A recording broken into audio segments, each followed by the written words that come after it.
नमस्कार दोस्तों, job centre में आपका स्वागत है। आज हम बात करेंगे रेलवे अप्रेंटिस भर्ती 2022 की। लास्ट में दिसंबर चल रहा है और दिसंबर में एक आईटीआई कैंडिडेट्स के लिए बहुत ही बड़ी सौगात लेकर आया है, जिसमें आपको रेलवे से अप्रेंटिस करने का मौका मिलेगा। जो वैकेंसी निकली है सेंट्रल रेलवे जो है मुंबई से, तो इसके अंदर आपको 10th पास और आईटीआई चाहिए। उससे पहले हम इस बारे में बात करें, प्लीज़ अगर चैनल पर नए हैं तो चैनल को सब्सक्राइब करें, लाइक करें एंड शेयर करें। आ जाइए हम आरआरसी सेंट्रल रेलवे, जैसा कि आप देख रहे हैं नोटिस, हम ऑफिशियल नोटिस पर हैं। ये आरआरसी सेंट्रल रेलवे की वेबसाइट पर है, जहां से आप इसको डाउनलोड कर सकते हैं। ओपनिंग डेट एप्लीकेशन की आप देख रहे हैं 15/12/2022 से स्टार्ट है एप्लीकेशन जो है, और इसकी क्लोजिंग डेट 15/1/2023 है। ज़्यादा दिन नहीं है, लगभग 1 महीने का आपको टाइम मिला हुआ है। इस 1 महीने में आपको इसको अप्लाई करना है।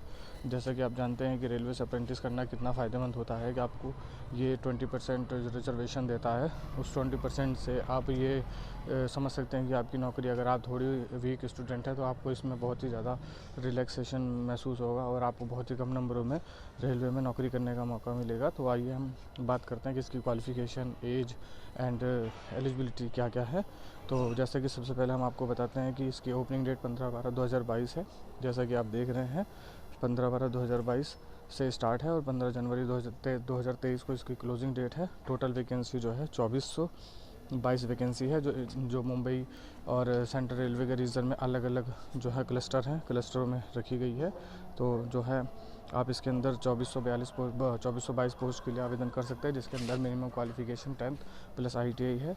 तो इसके अंदर जो है हम अगर देखें कि सिलेक्शन कैसा है, तो इसके अंदर नो एग्ज़ाम और नो इंटरव्यू के आधार पे सिलेक्शन होता है, यानी कि सिर्फ और सिर्फ मेरिट जो है आपकी 10th और आईटीआई की मेरिट के हिसाब से होता है, जिसमें आपके 10th में मिनिमम 50% मार्क्स होने चाहिए और आईटीआई में आपके कितने भी मार्क्स उससे कोई मतलब नहीं होता है। बाद में जब आपके आईटीआई और 10th के मार्क्स को जोड़ के डिवाइडेड बाई 2 से जो भी परसेंटेज बनेगी उस पर मेरिट बनाई जाती है। और ये मैटर नहीं करता है कि आपके जैसे सीबीएसई बोर्ड में 6 सब्जेक्ट होते हैं, यूपी बोर्ड में 5 सब्जेक्ट होते हैं, अन्य बोर्ड में कोई ज़्यादा कोई कम होते हैं, तो इससे कोई मतलब नहीं है। आप अपने ओवरऑल नंबर निकालिए, तो उससे आप परसेंटेज काउंट करिए और उसको अप्लाई करिए। और अगर आपका सीजीपीए है तो उसके अंदर आपको दिया रहता है कि किससे गुणा करने के बाद आपकी परसेंटेज बनती है, तो वो आप कर सकते हैं। तो आइए हम इसमें एनसीवीटी और एससीवीटी से कोई मतलब नहीं है। जैसे कि आप देख रहे हैं कि इसमें एनसीवीटी या एससीवीटी आपका कुछ भी हो तो आप अप्लाई कर सकते हैं।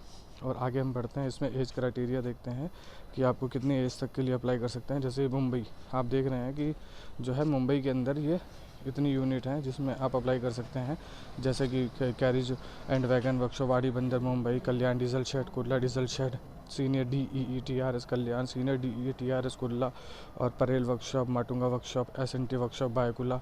तो इतनी जगह पे वैकेंसी निकली हुई है। ये अलग अलग क्लस्टर में अलग अलग यूनिट है।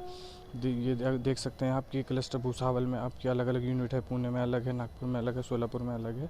यानी ओवरऑल सेंट्रल रेलवे के रीजन में जितने भी जो वो क्लस्टर हैं वहाँ पे उन्होंने वैकेंसियाँ निकाली हैं। क्लस्टर समझ सकते हैं कि आप डिवीज़न एक तरीके से, या उसको छोटे छोटे में बांट दिया जाता है, क्योंकि डीजल शेड एक डिवीज़न में भी हो सकती है एक, और दूसरे डिवीज़न में दो हो सकती हैं, तो उससे कोई मतलब नहीं है। यानी कि ऑल ओवर ये सेंट्रल रेलवे में की वैकेंसी है। तो इसके अंदर आपको, आप देख सकते हैं कि इसमें आपको fitter, welder, carpenter, painter, tailor, यहाँ तक कि टेलर ट्रिमिंग शॉप की भी रिक्वायरमेंट है, तो आप देख सकते हैं। उसके बाद जो है इलेक्ट्रीशियन, मशीनिस्ट, वेल्डर की अलग अलग पोस्टें हैं। आप अपने हिसाब से जो है जिसमें आपने आईटीआई कर रखी है आप उसको भर सकते हैं। मुंबई क्लस्टर में जो है कल्याण वगैरह आते हैं, परेल आते हैं, और मुंबई क्लस्टर में माटुंगा वर्कशॉप है। ये सारी की सारी है जिसमें आप अपने हिसाब से जहाँ पे ज़्यादा वैकेंसी हैं या मॉडरेट वैकेंसी हैं या लो वैकेंसी है उसके हिसाब से आप अप्लाई कर सकते हैं।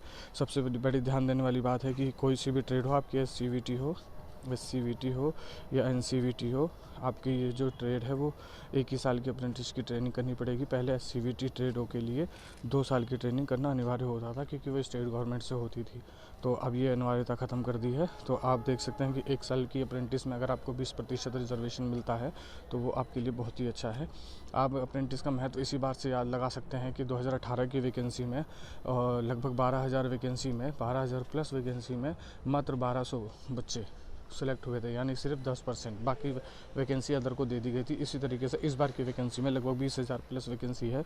उसमें 20,000 प्लस वैकेंसी है, उसमें आप देखेंगे कि बहुत सारी वैकेंसियाँ जनरल कैंडिडेट को दे दी जाएगी, क्योंकि अप्रेंटिस कैंडिडेट के मिनिमम मार्क्स, पासिंग मार्क्स भी नहीं बन रहे हैं, या जोड़ के एनसीवीटी के नहीं बन पा रहे हैं। तो आप देख रहे हैं कि जो है अप्रेंटिस में कितना जो है वीक स्टूडेंट होते हैं, लेकिन वो मेहनत कर रहे हैं, उनकी भी गलती नहीं है। अप्रेंटिस के बाद काफ़ी समय तक भर्तियाँ नहीं आती हैं। पहले अप्रेंटिस की भर्ती के बाद जो है अप्रेंटिस करने के बाद जो है जीएम पावर के थ्रू उनको समायोजन कर लिया जाता था डायरेक्ट, जो है विदाउट कोई एंट्रेंस या विदाउट फिज़िकल के। अभी इससे 2018 की वैकेंसी में तो आपको मालूम होगा कि 2018 में फ़िज़िकल लिया गया था, लेकिन अब इस बार से फ़िज़िकल को हटा दिया गया है। तो आप देख रहे हैं इस बार फ़िज़िकल नहीं होगा, सीधा उनका कट ऑफ निकलेगा।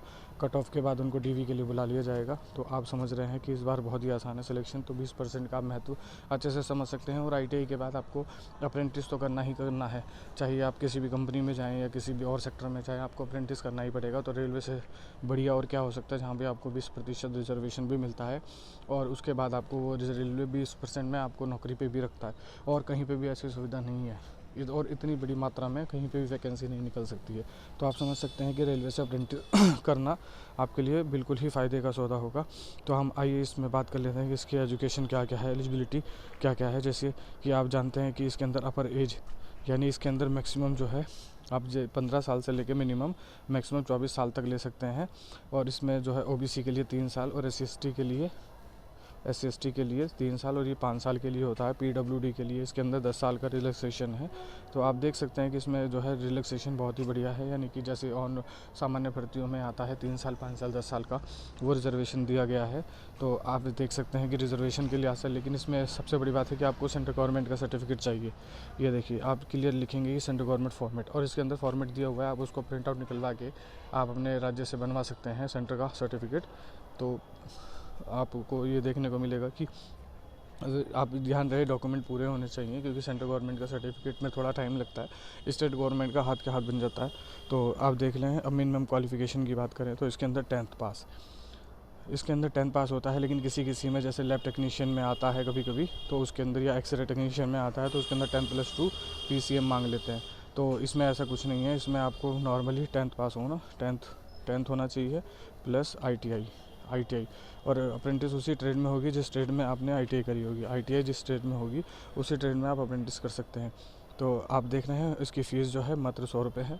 100 रुपये देके आप 20% का रिजर्वेशन ले सकते हैं। मैं बार बार 20% इसलिए बोल रहा हूँ कि आपको लगता होगा कि जो है ये बेकार है, या जो है इसमें क्या होगा, लेकिन आप जब नौकरी पर चढ़ जाएंगे तब आप जानेंगे कि इस 20% का कितना महत्व है। आप अन्य से कितने अलग हो जाएंगे ये आप सोच सकते हैं। तो इसमें हमने बात कर ली है। अब इसके अंदर देखिए मैकेनिकल डीजल ट्रेडें सारी दी हुई हैं। मैकेनिकल डीजल है, इलेक्ट्रीशियन है, वेल्डर है, मशीनिस्ट है, पेंटर है, फिटर है, कारपेंटर, इलेक्ट्रॉनिक मैकेनिक और tool and die maker. Tool and die maker की ट्रेड 3 साल की होती है, फिर भी वो दे रखी है। और मैकेनिक व्हीकल दे रखा है, Turner, sheet metal worker, instrument mechanic, laboratory assistant जो है। उसके बाद जो है प्रोग्रामिंग, यानी पासा को कहीं कहीं पे कोपा भी कह दिया जाता है। कोपा और पासा एक ही ट्रेड होती हैं, तो इसमें कंफ्यूज होने की बिल्कुल भी ज़रूरत नहीं है। और इसके अंदर जो है हैंडीकैप को अलग अलग रिजर्वेशन दिया जाता है। और अप्लाई करने का जो प्रोसेस है, आप इसको नॉर्मली अप्लाई कर सकते हैं रेलवे की वेबसाइट पर जाके, सेंट्रल रेलवे की। पर इसके अंदर आपको वो दे रखा है rrccr.com पे आप जाके इसकी डिटेल एडवर्टाइजमेंट पढ़ सकते हैं और उसको अप्लाई कर सकते हैं। पर इतना ध्यान रखिए कि आप इसको अप्लाई करना ही करना है। क्यों करना है? क्योंकि आपको अगर अपना फ्यूचर में गवर्नमेंट जॉब का सपना पूरा करना है, रेलवे में सर्विस करनी है। और ITI के बाद मोस्टली सबसे बड़ा नियोक्ता जो है वो रेलवे ही है। ITI के बाद स्टूडेंट का सबसे बड़ा नियोक्ता रेलवे ही है, इसमें कोई डाउट नहीं है। तो आपको इतनी बड़ी अपॉर्चुनिटी मिल रही है तो आप उसको क्यों ना करें। हम बात करते हैं चलो डॉक्यूमेंट्स की, कि क्या क्या डॉक्यूमेंट्स इसमें लगेंगे। तो इसके अंदर नॉर्मली डॉक्यूमेंट्स जो है फ़ोटो, आपकी जो फ़ोटो अपलोड करनी होगी, फ़ोटो और साइन, OBC सर्टिफिकेट, ये सारे के सारे लगते हैं।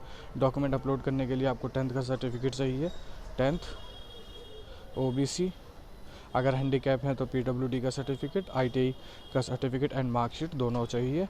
तो इस हिसाब से आपका सर्टिफिकेट बता दिया है कि आपको क्या क्या चाहिए। 10th चाहिए सर्टिफिकेट, 10th की मार्कशीट को जो अपलोड करेंगे वो आपकी डेट ऑफ बर्थ में भी चल जा पड़ती है। और NCVT certificate, caste certificate, disability certificate, discharge certificate, अगर आप एक्स सर्विस मैन है तो आपको डिस्चार्ज सर्टिफिकेट भी देना पड़ेगा अगर आप उसका रिजर्वेशन चाहते हैं एज में। तो इस तरीके से होता है। और लास्ट डेट इसकी जो है आप देख रहे हैं 15 जनवरी 2023 इसकी लास्ट डेट है, रात को शाम को 5 बजे। तो लास्ट डेट के इंतज़ार में बिल्कुल भी ना रहिए और उससे पहले आज इसको अप्लाई कर दीजिए। स्टाइपेंड की हम बात करें तो स्टाइपेंड इसमें आपको पर मंथ 7,000 रुपये मिलता है। पर मंथ 7,000 रुपये। 7,000 रुपये अगर आपको लोकल में है और आप कहीं पे पास में अगर आपकी हो गई तब तो बहुत बढ़िया है, लेकिन अगर 7,000 रुपये आपको मुंबई में जाके देना पड़ता है तो बहुत ज़्यादा कम अमाउंट है ये। आप सरकार को बढ़ाना चाहिए, लेकिन कहीं कहीं ये स्टेट बाय स्टेट वेरी करता है, कहीं कहीं पे ज़्यादा है। जैसे कि अगर हम SWR की बात करेंगे तो SWR में लगभग 9300 या 9700 रुपये है। वहीं पे चेन्नई में बात करेंगे तो चेन्नई में लगभग 5700 रुपये है। इस तरीके से अलग अलग जगह पर है। हम लखनऊ में बात करेंगे अगर, तो लखनऊ में भी जो है 7,000 स्टाइपेंड था, लेकिन अब उसको घटा दिया गया है, अब उसको 5,000 रुपये दिया जा रहा है। तो इस तरीके से जो है ये स्टाइपेंड वेरी करता है स्टेट गवर्नमेंट की पॉलिसीज़ पे, जो वहाँ का मिनिमम वेजेस होता है। तो ये एक एग्रीमेंट कराया जाता है कि आप बीच ट्रेनिंग में छोड़ेंगे नहीं। उसमें 2 आपको विटनेस लगते हैं कि आप उसको विटनेस देंगे। और मेडिकल सर्टिफिकेट की हम बात करें तो कुछ समय तक मेडिकल सर्टिफिकेट्स केवल रेलवे हॉस्पिटल में ही होता था। मेडिकल जो है इसका रेलवे हॉस्पिटल में ही होता था, लेकिन अब जो है आप किसी भी MBBS डॉक्टर से ये आपको फॉर्मेट दे देंगे, या फिर आप खुद ही उनसे फॉर्मेट बनवा के ले आइए। MBBS डॉक्टर से आपको फिटनेस सर्टिफिकेट लाना पड़ेगा, बस यही है। हेल्प डेस्क के बारे में बताया गया कि अगर आपको कोई परेशानी होती है तो आप इस पर ईमेल कर सकते हैं, जो है वो आपको पूरा का पूरा सहयोग करेंगे। और ये बाकी इंस्ट्रक्शन है और इसमें कुछ खास नहीं है। बाकी नीचे आपको सर्टिफिकेट के बारे में बताया गया है कि किस तरीके का सर्टिफिकेट है। तो आप देख ही रहे हैं, जैसे कि अच्छे से आप देख रहे हैं कि रेलवे की सेंट्रल गवर्नमेंट की वैकेंसी है, जिसके अंदर अप्रेंटिस को इतना मौका दिया गया है कि ITI के बाद आप अपने रेलवे में जॉब का सपना पूरा कर सकते हैं। ये इसलिए इम्पोर्टेंट है, ये वही आदमी समझ सकता है जिसको रेलवे में इंटरेस्ट है या रेलवे में जॉब करना चाहता है, या जो है रेलवे से अप्रेंटिस कर चुके हैं जिनके घर में या भाई बहन, तो वो इस बात को समझते हैं कि 20% रिजर्वेशन बहुत होता है। 20% किसी भी वैकेंसी में 20% रिजर्वेशन इतना हाईली नहीं देता, लेकिन रेलवे देता है। तो आपको जो है इसको ज़रूर भरना चाहिए। इसकी लास्ट डेट आप ध्यान रखें, और लास्ट डेट के चक्कर में बिल्कुल भी ना रहें, उससे पहले ही इसको भरें। मात्र 100 रुपये की फ़ीस है, और आपको इसमें ट्रेनिंग के लिए पैसा भी मिल रहा है 7,000 रुपये। तो आप इसको एक तरीके से जॉब मान सकते हैं, और अप्रेंटिस तो आपको करनी ही पड़ेगी। यहाँ नहीं तो आपको अप्रेंटिस कहीं और करनी पड़ेगी, पर अप्रेंटिस आपको करनी ही पड़ेगी। तो इसीलिए इससे अच्छा बेटर कोई और ऑप्शन हो ही नहीं सकता। तो इसीलिए आप इसको जल्द से जल्द अप्लाई करें, और जो है इसकी लास्ट डेट के चक्कर में ना रहें। और रेलवे में ग्रुप D के लिए आपको 20% रिजर्वेशन मिल रहा है। आई होप सो आप इसका अपॉर्चुनिटी का फ़ायदा उठाएंगे। Best of luck, best your future. Thank you.